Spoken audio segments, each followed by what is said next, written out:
अस्सलाम वालेकुम नाज़रीन, मैं हूं आपका मेज़बान अमजद चौधरी। आप देख रहे हैं मंजर-ए-आम। इस वक्त मंजर-ए-आम की टीम मौजूद है लियारी में। जैसे कि अब तमाम लोग जानते हैं कि हिंदुस्तान ने एक फ़िल्म बनाई जिसका नाम है धुरंधर, और हमारे लियारी को मनफी दिखाया है।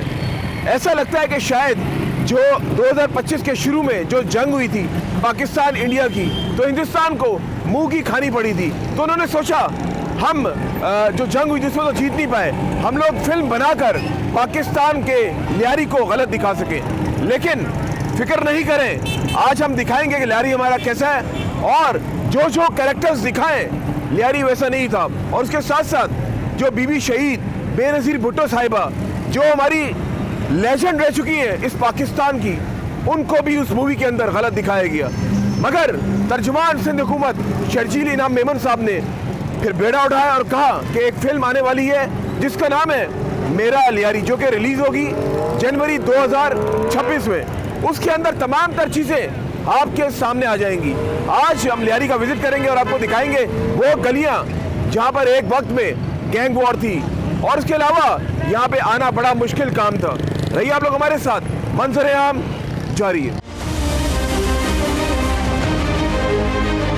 जी नाज़रीन, इस वक्त मंजर-ए-आम की टीम मौजूद है लियारी में, और जिस तरह मैंने अपने इंट्रो में आपको बताया कि हिंदुस्तान ने मनफी प्रोपेगेंडा करके हमारे लियारी को गलत दिखाने की कोशिश की। उसमें जो जो कैरेक्टर्स थे, दुख इस बात का है जो हमारी शहीद बेनज़ीर भुट्टो साहिबा, उनका कैरेक्टर, उनको जिस तरह वहाँ पे दिखाया गया वो भी एक गलत उनका मनफी प्रोपेगेंडा था।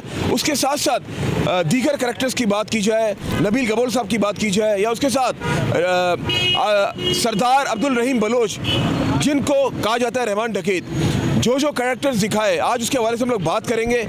मेरे साथ मौजूद है लियारी की आवाम। जनाब अस्सलाम वालेकुम। वालेकुम अस्सलाम। मुझे पहले ये बताएं, आज लियारी में मंजर-ए-आम की टीम यहाँ पे मौजूद है। पहले तो ये बताएं, आपने धुरंधर मूवी देखी है? जी जी देखिए। क्या देखा धुरंधर मूवी में? जो आप लियारी में रहते हो? जी लियारी में रहते हो। लियारी में एक वक्त में यहाँ पे गैंग वॉर था और मुख्तलिफ यहाँ पे तंजीमें जो वो सरगर्म थी।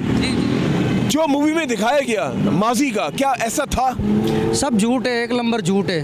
प्रोपेगेंडा था, ये सब झूठ था। सही है ना, कोई ऐसा नहीं था। सही है ना, रहमान डकैत को इस तरह दिखाया गया, रहमान डकैत ऐसा नहीं था। अच्छा, बहुत रहमान बलोच है, वो रहमान सरदार बलोच, सरदार था, वो बलोच था। सही है ना, वो उसको रहमान डकैत झूठ कराया गया है। इन्होंने इस तरह दिखाया गया जैसे, मतलब ये हारे हुए लोग हैं, बुज़दिल लोग हैं, और